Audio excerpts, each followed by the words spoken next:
This is the President of the Republic, Cyril Ramaphosa. Increasingly, he's a man who's become more isolated as he tries to weather the storm and stabilize his party. This is because corrupt-accused Zandile Gumede has been re-elected as regional chairperson for eThekwini. So we all know why Zandile Gumede is a contentious figure. 2019, she was outed after rigging a tender procurement process with DSW, or Durban Solid Waste, to the tune of 230 million rand. She got kickbacks amounting to 2.8 million from that lump sum. And she's been dealing with the aftermath and the fallout of the court proceedings ever since. But fast forward to this month, or just last month, she has been seen to have risen up the ranks again to assume leadership of the eThekwini structure of the ANC. This of course puts her in contention to run for mayor of the city once again, a prospect many of us find not just disturbing but downright sad actually. Someone of dubious ethics is seen to assume the same office she was booted out of again.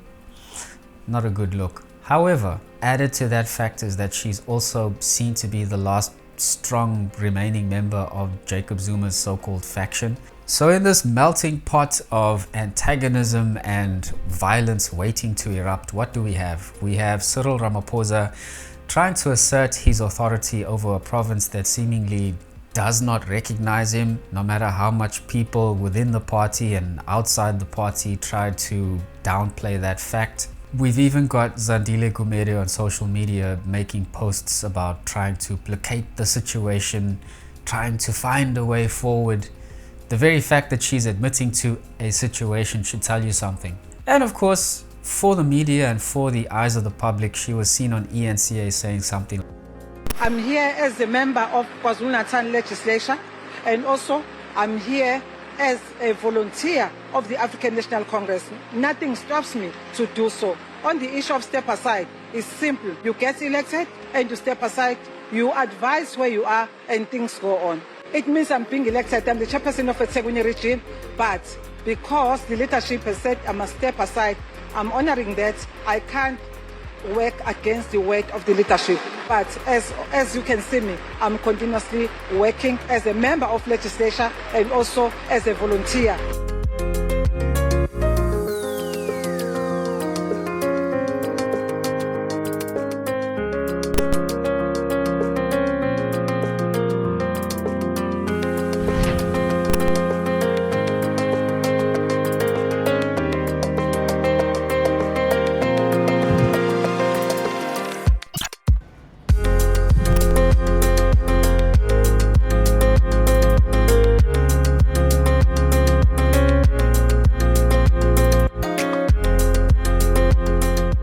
But it begs the question, are we going to find an amicable, peaceful solution to what is going on, especially with contesting figures in various roles of leadership?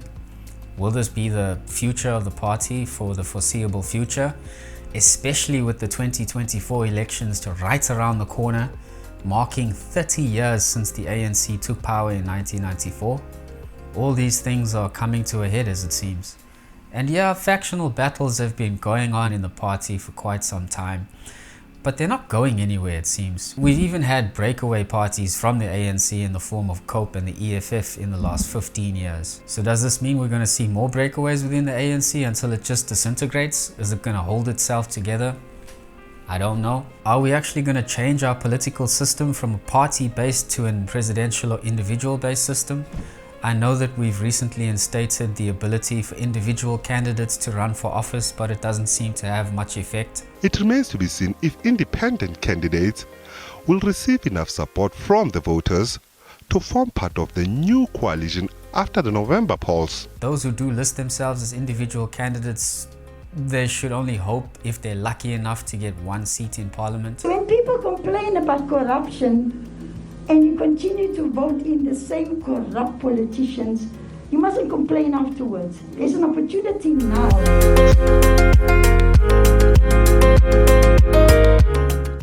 Doesn't seem like that's going to change anytime soon, as most of these parties that do have seats in various strata of our government have already consolidated their power and have a fixed base of followers. Should South Africa move from a party-based to a presidential-based system? The presidential system elects a head of government independently of the legislature, while in contrast, the head of government in a parliamentary system answers directly to the legislature. Presidential systems necessarily operate under the principle of separation of powers, while parliamentary systems do not. So the fact that the upper echelons of the African National Congress have asked Zandile Gumede to step aside probably means they are cognizant of the fact that the party is in such disarray and public confidence in its structures and processes is at an all-time low. Recently, they were thought to have prosecuted former Health Minister Zandile Gumede after it was found that he also was involved in a rigged tender process involving his own company, some weird name, I forgot what weird name it was called. But he was given a free pass, I guess, and wasn't exactly penalized to the harshest degree as we would have expected him to. But I suppose this is the culture. The penalization of its own members within its own structures is something it's consistently failed to do. So if it can, it'll probably just replace her with another more perceivably upstanding candidate. Party's probably also aware that its public image is firmly under the needle at this point, especially on the dawn of our latest national elections.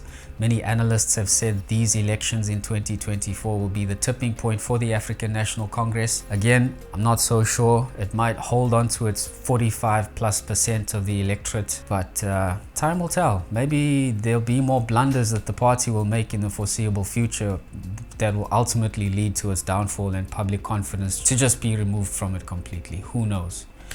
Anyway, that's it from me for this video. I'll see you guys in another one.